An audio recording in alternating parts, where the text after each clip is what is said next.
जन्मदिन मुबारक हो राजकुमार अर्जुन। अरे क्या है, दूर रहकर मुझसे बात करो, अपने गंदे हाथ पीछे करो। मैं आपको जन्मदिन की बधाई के लिए ये फलों का टोकरा देना चाहता था, ये लीजिए। हटो, ये क्या गंदे फल मेरे लिए लेकर आए हो? पिताजी ने तुम लोगों को कितना सर पर चढ़ा रखा है। हम राजकुमार हैं, हमसे दूर हट के बात किया करो। ये कहानी है एक राजकुमार की जिसका नाम अर्जुन था। राजकुमार अर्जुन बहुत घमंडी और जिद्दी था। उसे लगता था कि दुनिया में उससे बड़ा और महान कोई नहीं है। उसके पिता एक महान राजा थे जिनके पास बहुत सारी संपत्ति थी, परंतु अर्जुन अपने पिता से अलग था।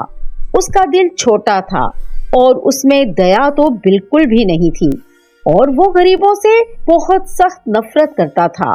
जब कभी भी कोई गरीब उसके महल के पास आता तो वो उन्हें बातें सुनाकर वापस भेज देता। अर्जुन का जीवन सुख से भरा हुआ था।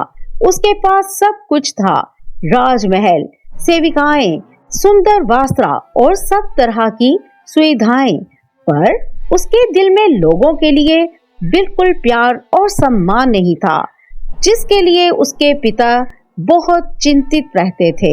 एक बार एक बूढ़ी औरत राजमहल के दरवाजे पर आई। उसका चेहरा शांत और भूखा था।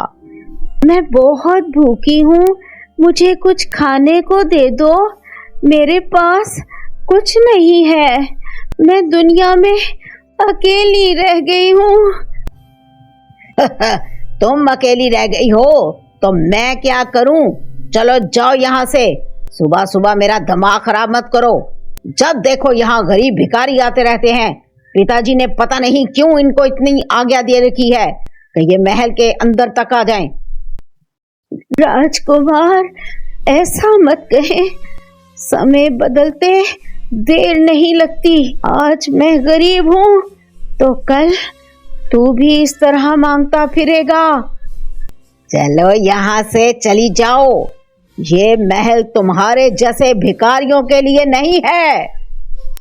राजकुमार अर्जुन अपने सैनिकों को आदेश देता है कि इस बूढ़ी औरत को धक्के देकर बाहर निकाला जाए। वो बूढ़ी औरत कोई आम औरत नहीं थी, बल्कि एक जादूगरनी थी। उसका नाम विद्या था और वो अपनी शक्तियों से किसी भी इंसान को सबक सिखा सकती थी।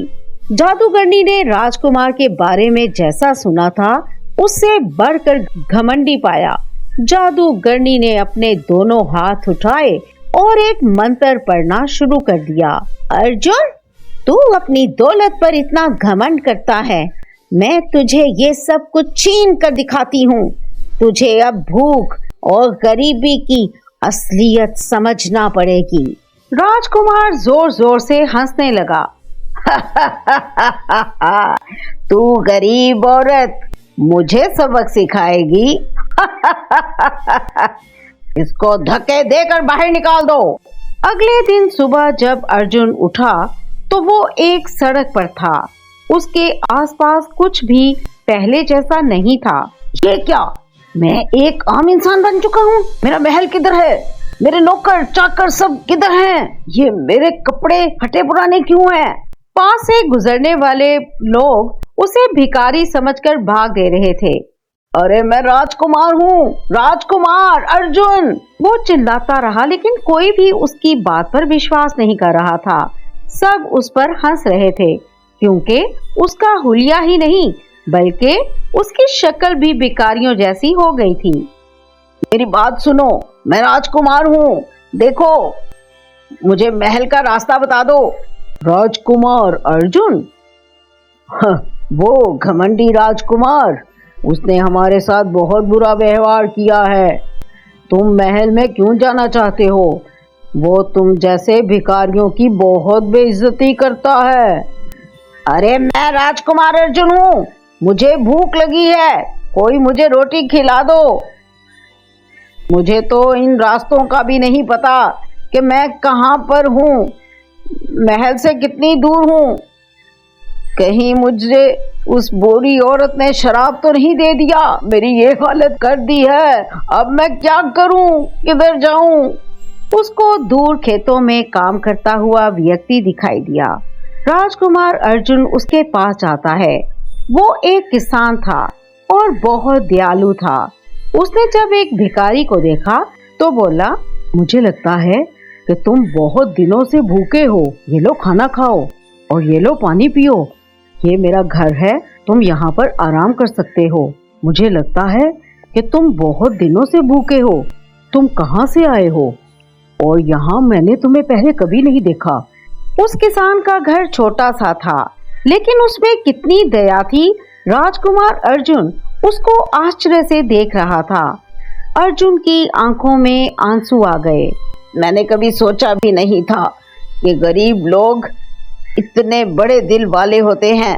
मैंने हमेशा तुम जैसे लोगों को नीचा समझा और उनकी बेइज्जती की, लेकिन आज मुझे एहसास हो गया है, असली महात्मा इंसान की दिल होता है, ना कि उसकी दौलत का। अर्जुन ने उस बूढ़ी औरत को ढूंढने का निर्णय लिया। वो वहां से सीधा चलता रहा, दिन रात चलता रहा। एक दिन वो बूढ़ी औरत उसे मिल गई। विद्या ने जब अर्जुन को देखा, क्या तुझे अब अपनी गलती का एहसास हो गया है? राजकुमार अर्जुन ने विनम्रता से अपना सर झुकाकर कहा, हाँ, अब मुझे समझ में आ गया है कि मैं कितना गलत था। गरीब लोगों के प्रति मेरा व्यवहार बहुत गलत था। सभी इंसान एक समान हैं, चाहे वो गरीब हो या अमीर। मुझे माफ कर दो और मुझे एक मौका दो अपनी गलती को सुधारने का। राजकुमार अर्जुन की आंखों में आंसू और पछतावा था। बूढ़ी औरत ने अपना हाथ उठाया और एक मंत्र पढ़कर अर्जुन का श्राप हटा दिया। एक पल में ही अर्जुन वापस राजकुमार बन गया। उसका महल, उसकी वस्त्र और उसका सब कुछ वापस आ गया था। लेकिन इस बार अर्जुन बदल चुका था। उसका दिल प्यार और दया से भरा हुआ था। वो अपने पिताजी के पास रोता हुआ बोला, मुझे समझ आ गई है पिताजी, गरीब लोगों के साथ अच्छा व्यवहार करना चाहिए। आज से इस राज्य में कोई भी भूखा नहीं रहेगा। हम सब एक हैं और मैं सबका ख्याल रखूंगा। हम सबको एक दूसरे से प्यार करना चाहिए। मैंने सीख लिया है, कभी किसी को नीचा नहीं समझना चाहिए। असली राजा वही है जिसमें सभी इंसान एक दूसरे का सम्मान करते हैं और सभी एक दूसरे को सम्मान दृष्टि से देखते हैं। मैं अब कभी अपने घमंड को वापस नहीं आने दूंगा। पिताजी और राज्य के सभी लोग बहुत खुश हो गए। इस तरह की मजेदार वीडियोस देखने के लिए हमारे चैनल को सब्सक्राइब करें। कमेंट सेशन में जरूर बताइए कि आपको हमारी वीडियो कैसी लगी और हाँ, लाइक और शेयर करना ना भूलिए। Cartoon Stories